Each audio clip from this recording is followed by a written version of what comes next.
하나님은요, 성도들을 엄청나게 뜨겁게 간절하게 진실하게 사랑하십니다. 사람이 하나님을 사랑할 때 진실이 없어요. 간절이 없어서 그러지. 또 이웃을 사랑하는 것도 쓰면 뱉고 달면 삼키는 이기적인 사랑을 베풀고 있습니다. 그러나 우리 하나님은 절대 그런 분이 아니에요. 영원히 변하지 않아요. 탕자가 배신하고 아버지 곁을 떠났어도 아버지는 떠난 적이 없어요. 하나님은 진실해요. 영원해요. 간절해요. 뜨거운 분입니다. 하나님께서 우리를 사랑하신다는 것은 성경 전체를 딱 세 가지로 요약합니다. 나를 지켜주십니다. 나를 보호하십니다. 나의 길을 인도해 주십니다. 그래서 내가 곧 길이요 진리요 생명이라고 말씀합니다. 하나님은 우리를 사랑하시기 때문에 예배라는 걸 통해서 우리와 함께 하시기를 지금도 원하십니다. 그래서 하나님은 예배를 통해서 우리를 만나주시고 응답해 주시고 축복을 내려주시는 것입니다. 예배에는 말씀과 기도, 찬송, 예물 이런 것들이 꼭 있어야죠. 하나님은 예배를 통해서 영광 받으시기를 항상 원하시고 계시기 때문입니다. 또 예배의 생활은 성도에게 있어서 은혜의 생활과 똑같습니다. 예배하는 모습, 예배하는 자세를 보면 그 사람이 믿음이 성숙했는지 아닌지를 알 수가 있어요. 왜냐하면 예배를 드리면서 행해지는 요소들, 즉 말씀을 듣고 기도하고 찬송 부르고 예물을 드리고 이것들이 즐거워하고 기뻐한다면 그것이 곧 은혜의 생활이기 때문인 줄로 믿습니다. 은혜가 떨어지면 말씀 듣기가 싫어집니다. 예배가 나오기가 싫어져요. 기도하고 싶은 마음이 없어져요. 찬송이 귀찮아요. 또 예물 드리는 것이 너무 아까워져요. 그게 바로 믿음이 떨어집니다. 그렇기 때문에 사탄 마귀 귀신은 성도들이 하나님 앞에 예배 드리러 나오지 못하도록 특별히 예배의 요소 가운데 찬송이라는 요소가 있어요. 오늘 이 말씀을 드리려고 합니다. 우리가 하나님과의 깊은 교제를 하는데 엄청난 역할을 하고 있습니다. 그러므로 찬송 부르는 것을 보면 성도들의 믿음이 얼마나 잘했는지 성숙했는지를 알 수가 있어요. 다시 말하면 영적 상태가 어떠한가를 거의 알 수가 있습니다.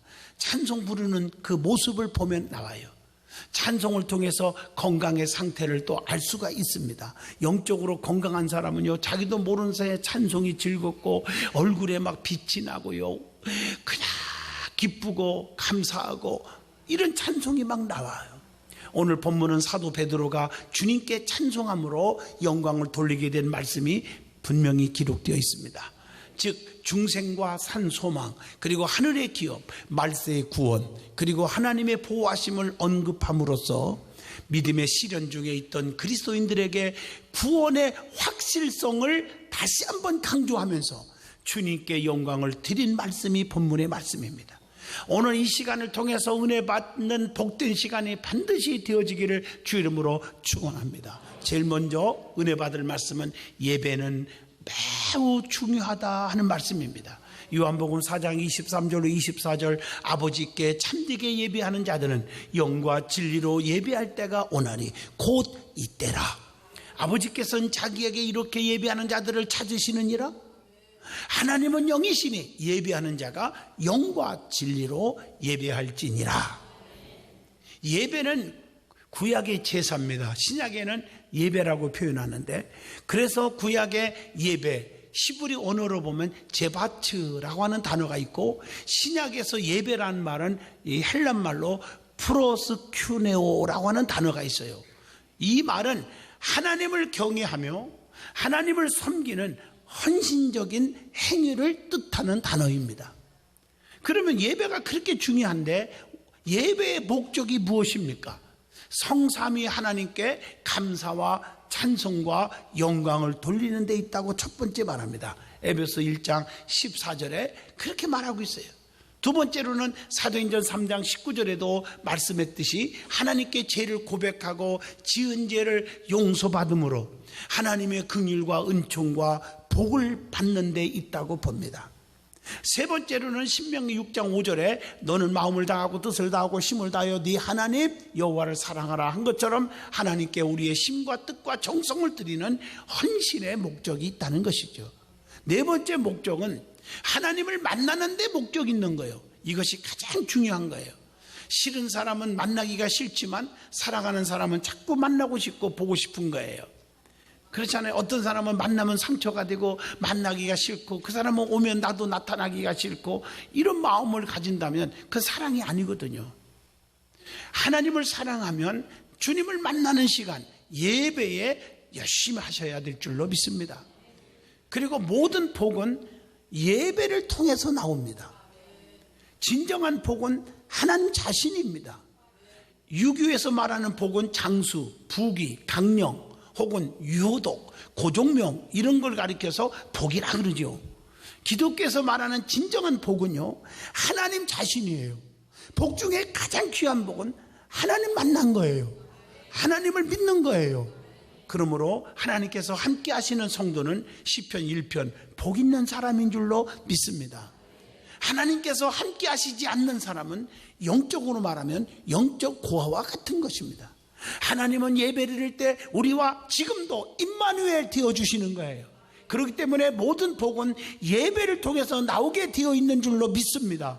여러분은 이 말씀을 들으면서 가슴에 손 얹고 내가 예배를 귀하게 여기고 있는가, 예배를 얼마나 사모하고 있는가, 여러분 예배에 대해서 무관심했는지 다시 한번 점검하는 시간이 되어지길 바랍니다. 예배를 소홀히 하고 가볍게 여기면 절대로 하나님의 은총을 받을 수가 없는 겁니다. 성경을 보면 예배를 통해서 복받은 사람들이 너무 많아요. 제가 이거 하나하나 설명하려면 밤새워야 됩니다. 아벨, 에녹, 노아, 아브라함, 이삭, 야곱, 욥, 다윗, 솔로몬을 하나님 앞에 1000번제를 드렸단 말이에요. 그러나 예배를 등한시하다가 하나님 앞에 저주받은 사람들도 많이 나와요. 가인이라든가 롯, 에서, 아론의 두 아들 사울, 엘리, 그리고 엘리 제사장의 두 아들 홈니와 비느하스, 잘 아시잖아요. 하나님의 성물을 우습게 여기고 건들다가 하나님 앞에 혼쭐 난 자들 아닙니까?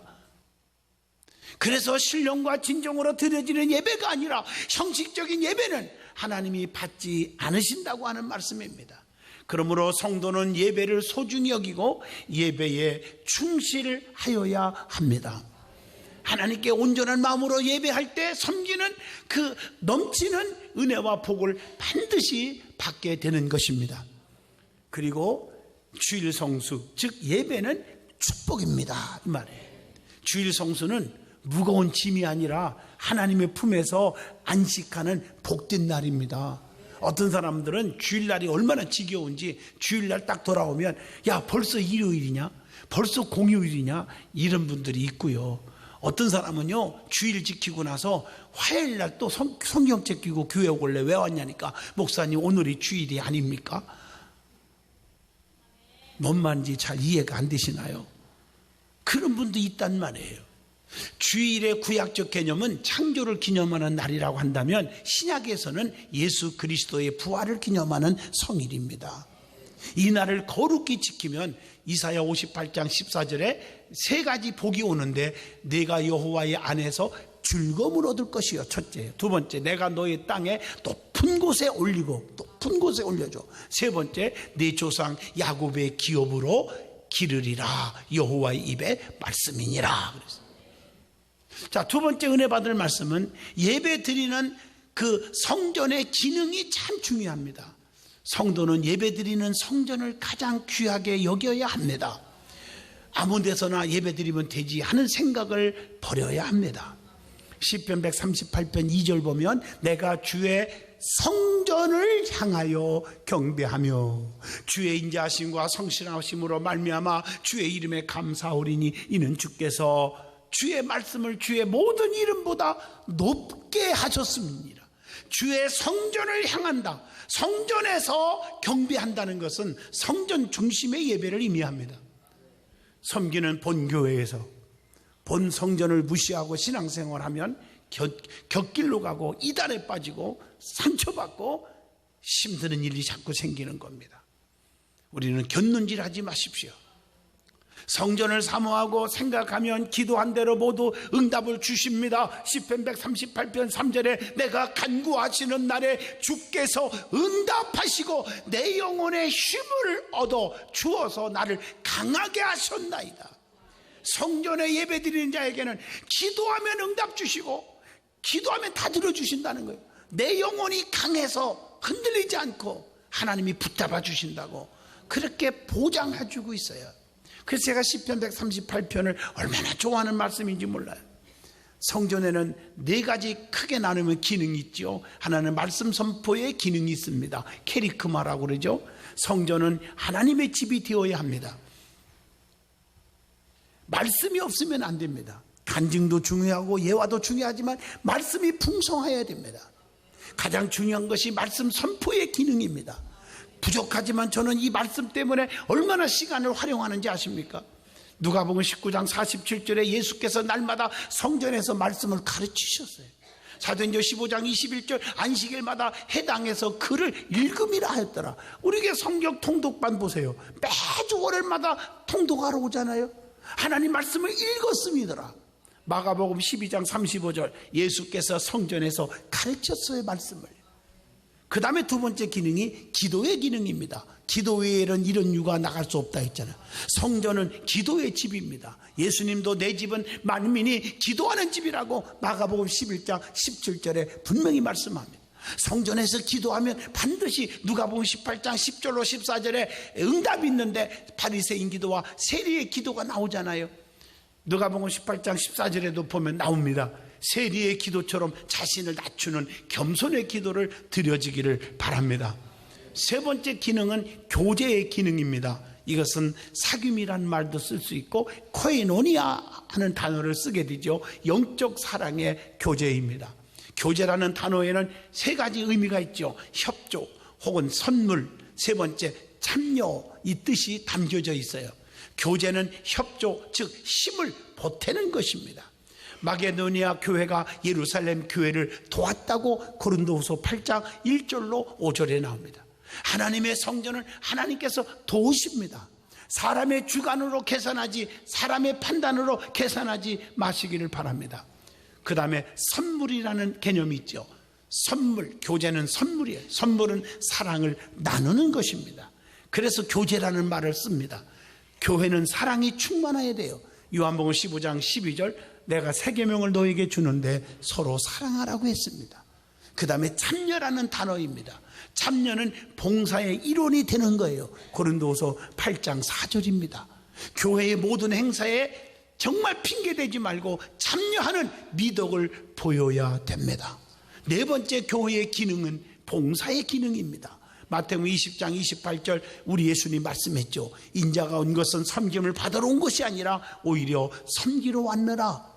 이것은 디아코니아, 디아코노모스, 섬김입니다. 로마서 12장 1절에도 너희 몸을 하나님이 기뻐하시는 산 거룩한 제물로 드리라고. 이것이 영적 예배니라.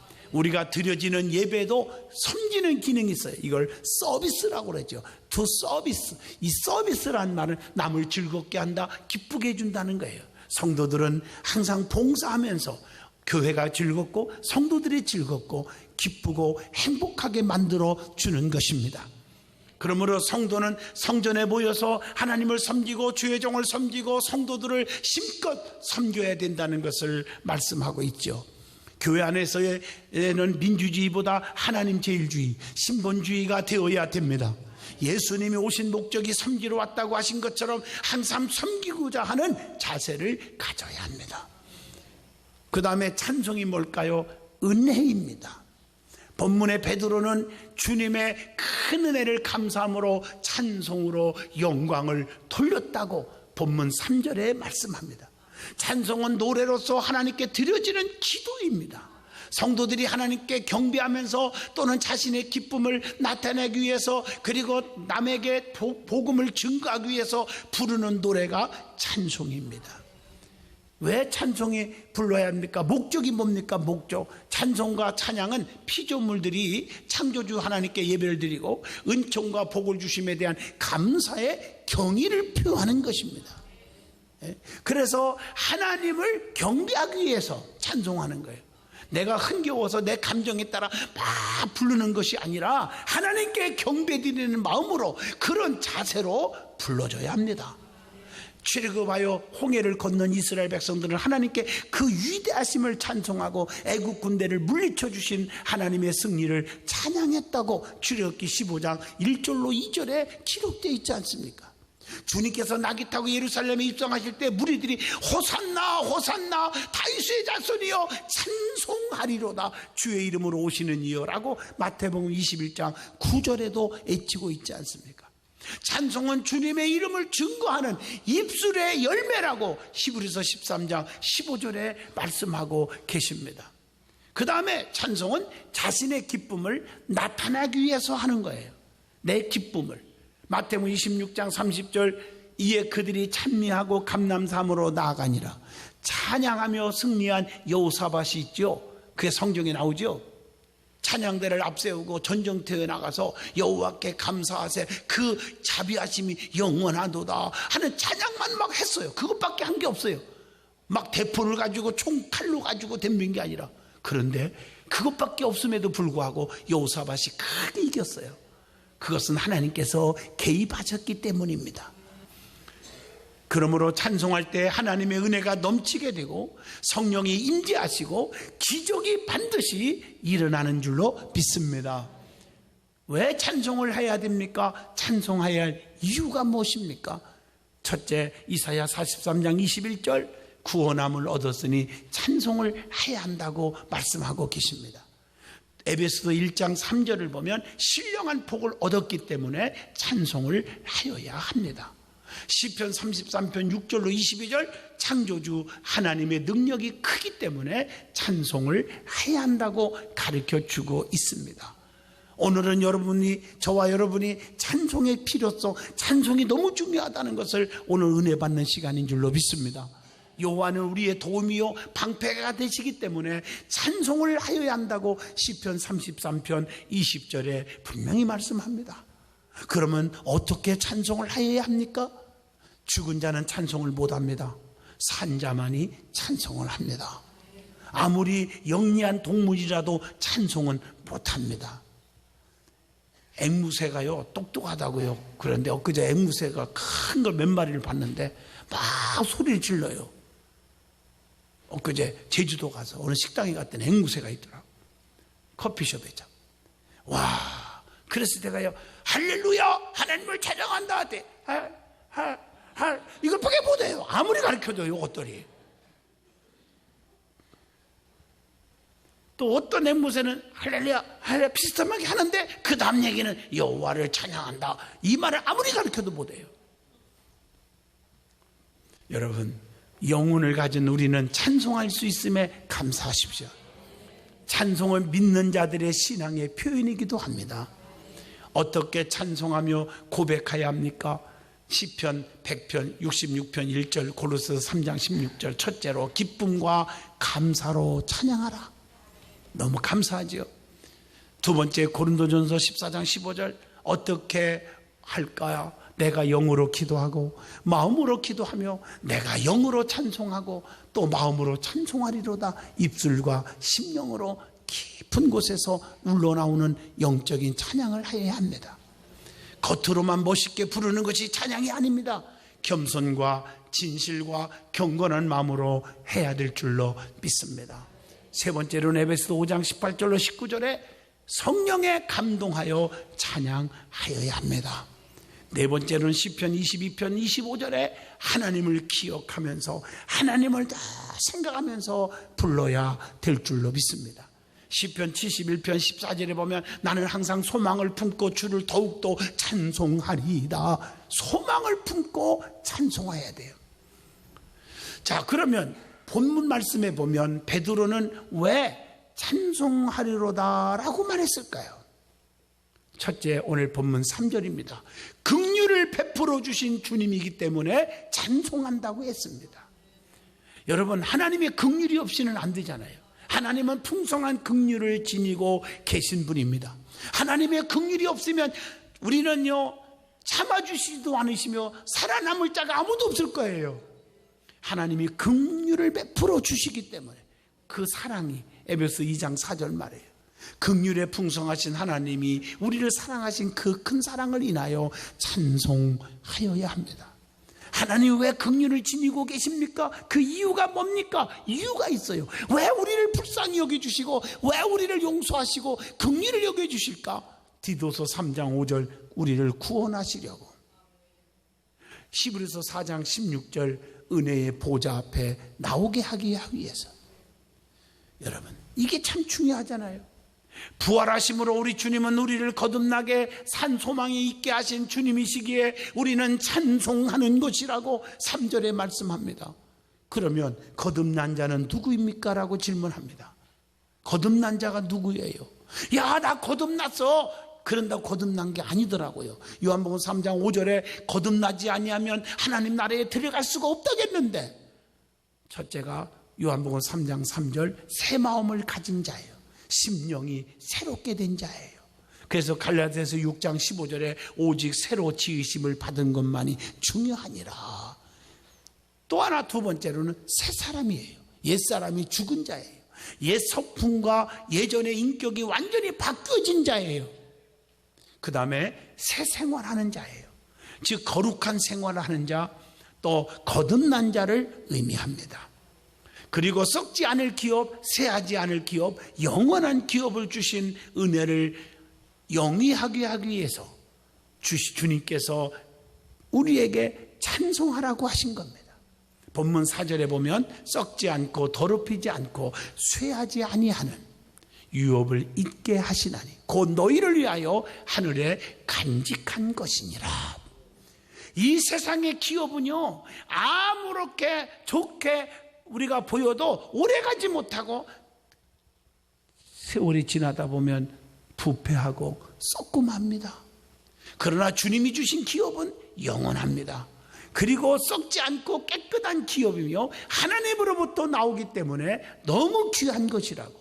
사도행전 20장 32절에 지금 내가 여러분을 좋아 및 그 은혜의 말씀에 부탁하노니 그 말씀이 여러분을 능히 든든히 세우사 거룩하게 하심을 입은 모든 자에게 기업이 있게 하시리라. 하나님의 살아있는 말씀입니다. 하나님의 능력으로 보호하심을 입게 하셨기 때문에 찬송하는 거라고 오늘 분명히 본문 5절에 믿음으로 말미암아 하나님의 능력으로 보호하심을 받았느니라 이렇게 기록되어 있지 않습니까? 우리 하나님은 성도를 눈동자와 같이 지금도 영원히 지키시고 보호하시기를 원하시고 그렇게 하고 계신 분입니다. 그리고 길을 보호하신다. 잠언서 2장 8절에 그는 정의의 길을 보호하시며 그의 성도들의 길을 보존하려 하심이니라. 그리고 디모데후서 1장 12절에 보니까 우리를 악한 길에서 건져주신다. 세상에서도 아무리 누가 우리에게 고난이 오게 할지 몰라도 하나님 우리를 부끄럽게 하지 않게 하시는 하나님. 그러므로 베드로처럼 사랑을 베푸시고 은혜를 주신 주님께 찬송으로 영광을 돌리시기를 주 이름으로 축원합니다. 그러면 결과입니다. 찬송하면 어떻게 됩니까? 첫째, 기쁨과 은혜를 체험하게 됩니다. 야고보서 5장 13절에 너희 중에 고난당하는 자가 있느냐? 기도할 것이요 즐거워하는 자가 있느냐? 그는 찬송할지니라. 그리고 사도행전 16장 25절로 26절에 보면 놀라운 기적과 놀라운 능력을 베풀어 주신다는 거예요. 예. 여러분, 이사야 42장 10절로 13절에 보면 모든 대적을 물리쳐 준대요. 항해하는, 거기 보니까 항해하는 자와 바다 가운데 만물과 섬들과 그 거민들아 여호와께서 새 노래로 노래하며 땅 끝에서부터 찬송하리라. 여호와께서 용사같이 나아가시며 전사같이 분발하여 애쳐 크게 부르시며 그 대적을 크게 치시리로다. 하나님이 우리 앞에 있는 대적들을 쳐주신다는 것입니다. 원수들을 다 막아주시고 축복하실 줄로 믿습니다. 성경에 그런 말씀들이 참 많이 나오잖아요. 이스라엘들을, 백성들을 출애굽시킬 때도 홍해바다 앞에서 악한 자들을 다 전부 다 멸하게 하셨지 않습니까? 다니엘서 2장 20절 보면 지혜와 총명을 주시는 줄로 믿습니다. 하나님은 지혜가 있고 능력이 있고 총명이 있다고 했어요. 뿐만 아니라 로마서 15장 11절로 13절 보면 모든 열방들아 주를 찬양하며 모든 백성들아 그를 찬송하라. 소망의 하나님이 모든 기쁨과 평강을 믿음 안에서 너에게 충만하게 하사 성령의 능력으로 소망이 넘치게 하시기를 원하노라. 그 다음에 시편 22편 3절에 보면 신앙이 더욱더 성장하게 해준다는 거예요. 이스라엘의 찬송 중에 계시는 주여 주는 거룩하시니이다. 그러므로 찬송을 부를 때 내 믿음이 성장하게 됩니다. 찬송을 부를 때 근심 걱정이 사라집니다. 찬송을 부를 때 행복이 막 옵니다. 행복감에 젖어오릅니다. 그래서 여러분 속에 기쁨이 넘쳐서 우울증이 없어집니다. 모든 병마가 다 떠납니다. 찬송은 기적이 있습니다. 하나님의 능력이 나타나는 것입니다. 우리 하나님은 결론을 말하면 찬송 가운데 거하신다는 거예요. 그래서 베드로가 오늘 본문에 찬송하리로다 라고 한 말은 축복한다, 찬양한다, 축복이나 감사의 가치가 있다 하는 뜻을 내포하고 있는 것입니다. 베드로는 주님께서 내려주신 큰 은혜에 감사로 찬송을 주님께 드렸던 것입니다. 그러므로 은혜를 깨닫고 사는 믿음의 사람은 찬송을 주님께 드리게 되어 있습니다. 여러분의 입에서 쉴 새 없이 찬송이 막 나와야 됩니다. 그렇지 않으면 신앙에 어떤 문제가 있는지를 좀 점검해 봐야 됩니다. 늘 감격의 찬송이 넘치기를 축원합니다. 내가 감격의 찬송이 없고 늘 불안합니다. 초조합니다. 근심이 생깁니다. 문제가 있지 않습니까? 여러분의 가정에 찬송이 넘치기를 축원합니다. 늘 자네께나 찬송, 찬송, 찬송.